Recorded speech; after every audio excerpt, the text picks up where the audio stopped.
नमस्कार, ये आकाशवाणी पटना है। अब आप खालिद रशीद से प्रादेशिक समाचार सुनिए। पहले मुख्य समाचार। केंद्र सरकार ने वेब्स 2025 के अंतर्गत क्रिएटर अर्थव्यवस्था के लिए $1 अरब के कोष की घोषणा की। राज्य सरकार ने अल्पसंख्यक कल्याण की 724 करोड़ रुपए की योजनाओं की अनुशंसा केंद्र सरकार को भेजी। सेवानिवृत्त IAS अधिकारी अशोक कुमार चौधरी की अध्यक्षता में 7वें राज्य वित्त आयोग का हुआ गठन। और परिवहन सचिव संजय अग्रवाल ने कहा, 31 मार्च तक ड्राइविंग लाइसेंस और वाहन रजिस्ट्रेशन में मोबाइल नंबर अपडेट नहीं कराने वाले व्यक्तियों पर लगेगा जुर्माना। अब समाचार विस्तार से।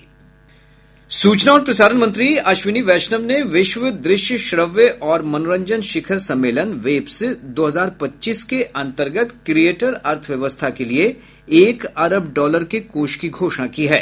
उन्होंने कहा कि 1 से 4 मई तक मुंबई में होने वाला यह कार्यक्रम क्रिएटर समुदाय को एक मंच प्रदान करेगा। श्री वैष्णव ने कल नई दिल्ली में वेब्स 2025 पर एक उच्च स्तरीय सत्र को संबोधित किया। सूचना और प्रसारण मंत्रालय के इस सत्र का उद्देश्य वेब्स 2025 से पहले अंतर्राष्ट्रीय समुदाय को शामिल करना था। श्री वैष्णव ने यह भी बताया कि पहला भारतीय रचनात्मक प्रौद्योगिकी संस्थान IICT मुंबई के गोरेगांव में फिल्म सिटी के पास स्थापित किया जाएगा। राज्य सरकार ने अल्पसंख्यक कल्याण की 724 करोड़ रुपए की योजनाओं की अनुशंसा केंद्र सरकार को भेजी है। मुख्य सचिव अमृतलाल मीणा की अध्यक्षता में अल्पसंख्यक कल्याण विभाग की राज्य स्तरीय बैठक में सबसे अधिक 200 करोड़ रुपए की योजनाओं की अनुशंसा अररिया जिले के लिए की गई है। इसके साथ ही कटिहार, किशनगंज, पूर्णिया, दरभंगा और पश्चिम चंपारण जिले के लिए भी योजनाओं की अनुशंसा की गई है। राज्य सरकार ने सेवानिवृत्त IAS अधिकारी अशोक कुमार चौधरी की अध्यक्षता में 7वें राज्य वित्त आयोग का गठन किया है। सरकार की ओर से जारी अधिसूचना के अनुसार 3 सदस्यीय आयोग में अनिल कुमार और डॉक्टर कुमुदनी सिन्हा को सदस्य मनोनीत किया गया है। 7वें राज्य वित्त आयोग की अनुशंसाएं वित्तीय वर्ष 2026-27 तक के लिए लागू होंगी। मुख्यमंत्री नीतीश कुमार ने अपनी प्रगति यात्रा के दौरान किए गए वादों को समय से पूरा करने के निर्देश अधिकारियों को दिए हैं। उन्होंने मुख्य सचिव अमृतलाल मीणा समेत वरिष्ठ अधिकारियों की बैठक में कहा कि प्रगति यात्रा के दौरान की गई घोषणाओं को कैबिनेट द्वारा मंजूरी प्रदान कर दी गई है। इन कार्यों के कार्यान्वयन में तेजी लाएं और समय पर पूरा करें। मुख्यमंत्री ने कार्यों को पूरी पारदर्शिता और गुणवत्ता के साथ संपन्न करने का निर्देश भी दिया है। उत्तर बिहार ग्रामीण बैंक में हुई लगभग 3 करोड़ रुपए से अधिक की वित्तीय अनियमितता और गबन मामले की जांच CBI करेगी। राज्यपाल से अनुमति के बाद गृह विभाग की आरक्षी शाखा ने इसकी अधिसूचना जारी कर दी है। वित्तीय अनियमितता का मामला उत्तर बिहार ग्रामीण बैंक के गोपालगंज जिले की मांझागढ़ शाखा से जुड़ा हुआ है। परिवहन सचिव संजय अग्रवाल ने लोगों से 31 मार्च तक ड्राइविंग लाइसेंस और वाहन रजिस्ट्रेशन में मोबाइल नंबर अपडेट करने की अपील की है। उन्होंने कहा कि मोबाइल नंबर अपडेट नहीं कराने वाले व्यक्तियों पर जुर्माना लगाया जाएगा। श्री अग्रवाल ने कहा कि ऐसे वाहनों का प्रदूषण प्रमाण पत्र और फिटनेस प्रमाण पत्र भी जारी नहीं किए जाएंगे। उन्होंने कहा कि सितंबर 2024 से अब तक 32,000 से अधिक लोगों ने वाहन रजिस्ट्रेशन में अपना आधार लिंक्ड मोबाइल नंबर अपडेट कर लिया है। केंद्रीय चयन पर्षद सिपाही भर्ती ने कहा है कि बिहार पुलिस में लगभग 20,000 सिपाहियों की भर्ती के लिए आवेदन करने वाले अभ्यर्थियों के 18 अप्रैल तक बने प्रमाण पत्र ही मान्य होंगे। पर्षद ने जारी निर्देश में कहा है कि 18 अप्रैल तक बने सभी शैक्षणिक, जाति और आवास प्रमाण पत्र को स्वीकार किया जाएगा। पर्षद ने कहा कि आवेदन की अंतिम तिथि 18 अप्रैल है और इसके बाद जारी कोई भी प्रमाण पत्र मान्य नहीं होंगे। बिहार विद्यालय परीक्षा समिति ने शिक्षकों की तृतीय सक्षमता परीक्षा के लिए आवेदन की अंतिम तिथि 22 मार्च तक बढ़ा दी है। पहले ये तिथि 12 मार्च तक थी। सक्षमता परीक्षा से वंचित शिक्षक तृतीय सक्षमता परीक्षा में शामिल हो सकते हैं। परीक्षा मई महीने में होने की संभावना है। पटना के जिलाधिकारी डॉक्टर चंद्रशेखर सिंह ने कहा है कि प्रधानमंत्री आवास योजना ग्रामीण के तहत प्रतीक्षा सूची में छूटे हुए योग्य लाभुकों के सर्वेक्षण का काम किया जा रहा है और सर्वे 31 मार्च तक पूरा कर लिया जाएगा। उन्होंने कहा कि सर्वेक्षण के लिए पंचायत स्तर पर ग्रामीण आवास सहायक और पंचायत रोजगार सेवक की जिम्मेदारी सौंपी गई है। दुनिया की सबसे बड़ी घरेलू सौर ऊर्जा पहल पीएम सूर्यघर मुफ्त बिजली योजना ने 10 लाख लाभार्थियों के साथ एक ऐतिहासिक उपलब्धि हासिल की है। पिछले वर्ष फरवरी में शुरू की गई इस योजना देश की बिजली व्यवस्था को तेजी से बदल रही है। इस पहल के अंतर्गत 6 लाख से अधिक लाभार्थियों को सब्सिडी के रूप में 4,770 करोड़ रुपए से अधिक की राशि प्रदान की गई है। 3 किलोवाट तक के आवासीय सौर ऊर्जा प्रणाली की स्थापना के लिए परिवार को लगभग 7% ब्याज पर बिना किसी जमानत के ऋण प्रदान किया जाता है।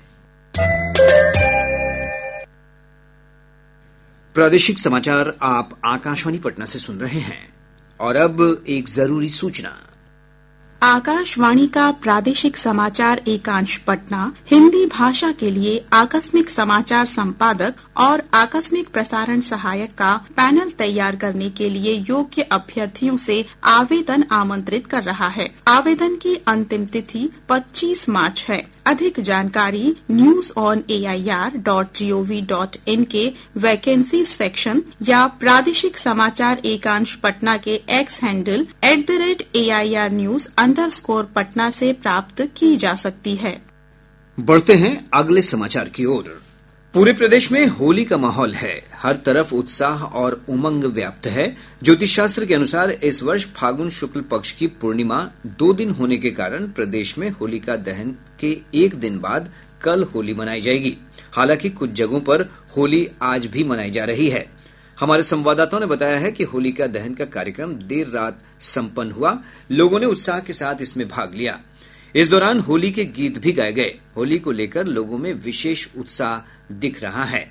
विभिन्न हिस्सों में बाजार रंग, गुलाल और पिचकारी से गुलजार हैं। लोगों में होली को लेकर विशेष उत्साह दिख रहा है। बाजार रंग, गुलाल और पिचकारी से गुलजार हैं। एक रिपोर्ट। पिचकारी, रंग और हर्बल गुलाल की दुकानों पर लोगों की भीड़ देखी जा रही है। एम्स नई दिल्ली के त्वचा रोग विभाग के प्रमुख डॉक्टर कौशल वर्मा ने लोगों को त्योहार के दौरान प्राकृतिक रंगों का इस्तेमाल करने और सिंथेटिक रंगों से बचने की सलाह दी है। होली के समय गीले रंगों का इस्तेमाल ना करें, सूखे रंगों का या गुलाल का इस्तेमाल करें। कभी कभी होली के टाइम लोग जो हैं ये पेंट, वार्निश, कीचड़ जैसी चीजों का इस्तेमाल करते हैं होली खेलने के लिए। इसको बिल्कुल ही ना करें, इससे त्वचा को नुकसान पहुंचता है। समाचार कक्ष से मैं प्रियंका कुमारी। होली पर्व को देखते हुए प्रदेश भर में सुरक्षा के कड़े इंतजाम किए गए हैं। पुलिस महानिदेशक विनय कुमार ने बताया कि असामाजिक तत्वों पर विशेष नजर रखी जा रही है। सोशल मीडिया मॉनिटरिंग की जा रही है ताकि किसी भी प्रकार का अफवाह, फेक न्यूज या उस तरह के पोस्ट है जिससे ज्यादा से ज्यादा जनता कम समय में उद्वेलित होकर के कुछ इस तरह की गतिविधि में शामिल न हो, इसलिए सोशल मीडिया मॉनिटरिंग भी की जा रही है। डीजे पर प्रतिबंध है और निर्देश दिया गया है कि डीजे पर अश्लील गाने ना बजें और यदि ऐसा होता है तो उस पर FIR दर्ज करने के लिए हम लोगों ने एक अलग से पहले आदेश भी दिया है। जो राज्य की जनता है वो उमंग और उत्साह के साथ होली मनाएं, लेकिन इसमें कुछ ऐसी हरकत ना कर दें कि जिससे वहां की शांति व्यवस्था, लोक व्यवस्था भंग हो। पुलिस महानिदेशक ने बताया कि होली और जुमे की नमाज को देखते हुए विशेष सतर्कता बरती जा रही है। संवेदनशील इलाकों में बड़े पैमाने पर सुरक्षा बलों की तैनाती की गई है। एक बात आ रही थी कि 14 को और 15 को दोनों दिन होली मनाया जा रहा है और 14 को जुम्मा का नमाज भी पढ़ा जाएगा। तो इसके परिप्रेक्ष्य में भी लोगों से अपील की गई है कि सभी अपना अपना पर्व जो जुम्मा का नमाज है वो भी सही ढंग से अदा करें और होली खेलने वाले भी होली खेलें और कुछ ऐसा हरकत ना करें एक संप्रदाय दूसरे संप्रदाय के प्रति, ताकि विधि व्यवस्था बिगड़े। होली के मद्देनजर अस्पतालों और अग्निशमन विभाग को भी अलर्ट रहने का निर्देश दिया गया है। पुलिस मुख्यालय ने उग्रवाद प्रभावित जिलों में कड़ी निगरानी बरतने के भी निर्देश दिए हैं। इधर पटना समेत कई जिलों में विभिन्न स्थानों पर शांति व्यवस्था बनाए रखने के लिए पुलिस ने फ्लैग मार्च किया। सुरक्षा को लेकर राजधानी पटना में 4000 से अधिक पुलिसकर्मी तैनात किए गए हैं। उत्तर रेलवे होली के त्योहार पर सुविधाजनक यात्रा के लिए 400 से अधिक विशेष रेलगाड़ियां चला रहा है। दिल्ली एनसीआर के विभिन्न रेलवे स्टेशनों पर यात्रियों की सुविधा के लिए व्यापक इंतजाम किए गए हैं। उत्तर रेलवे के मुख्य जनसंपर्क अधिकारी हिमांशु शेखर उपाध्याय ने बताया कि यात्रियों की सुविधा के लिए कंट्रोल रूम और प्रतीक्षालय बनाए गए हैं। 400 से ज्यादा स्पेशल ट्रेन का संचालन किया जा रहा है। इसके अलावा जो और रेलवे के द्वारा जैसे ईसीआर है, east central railway, north central railway, southern railway, ऐसे अलग अलग जो रेलवे जोन है उनके द्वारा जो ट्रेन चलाई जाएंगी नॉर्दर्न रेलवे की तरफ वो अलग है। नई दिल्ली रेलवे स्टेशन पर करीब 26,000 स्क्वायर फीट का होल्डिंग एरिया डेवलप किया गया है। इसी प्रकार से आनंद विहार में 5,000 स्क्वायर फीट का होल्डिंग कम टिकटिंग एरिया बनाया गया है। इधर यात्रियों की भारी भीड़ को देखते हुए पूर्व मध्य रेलवे भी प्रदेश के प्रमुख शहरों से होली विशेष ट्रेनों का परिचालन कर रहा है। केंद्रीय माध्यमिक शिक्षा बोर्ड सीबीएसई ने कहा है कि शनिवार 15 मार्च को होने वाली कक्षा 12वीं की परीक्षाएं देश के विभिन्न हिस्सों में होली के त्योहार के बावजूद तय समय पर ही आयोजित की जाएंगी। बोर्ड ने एक बयान में कहा है कि हिंदी कोर और हिंदी वैकल्पिक विषयों के लिए कक्षा 12वीं की परीक्षाएं निर्धारित तिथि पर ही आयोजित की जाएंगी। जो छात्र 15 मार्च को परीक्षा में शामिल नहीं हो पाएंगे उन्हें राष्ट्रीय या अंतर्राष्ट्रीय स्तर के खेल आयोजनों में भाग लेने वाले छात्रों के लिए आयोजित विशेष परीक्षा में शामिल होने का अवसर दिया जाएगा।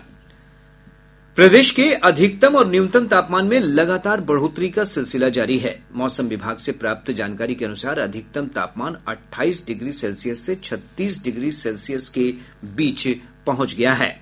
वहीं न्यूनतम तापमान में भी 1 से 2 डिग्री सेल्सियस की बढ़ोतरी दर्ज की गई है। पिछले 24 घंटों के दौरान 36.7 डिग्री सेल्सियस अधिकतम तापमान के साथ बक्सर राज्य का सबसे गर्म स्थान रहा।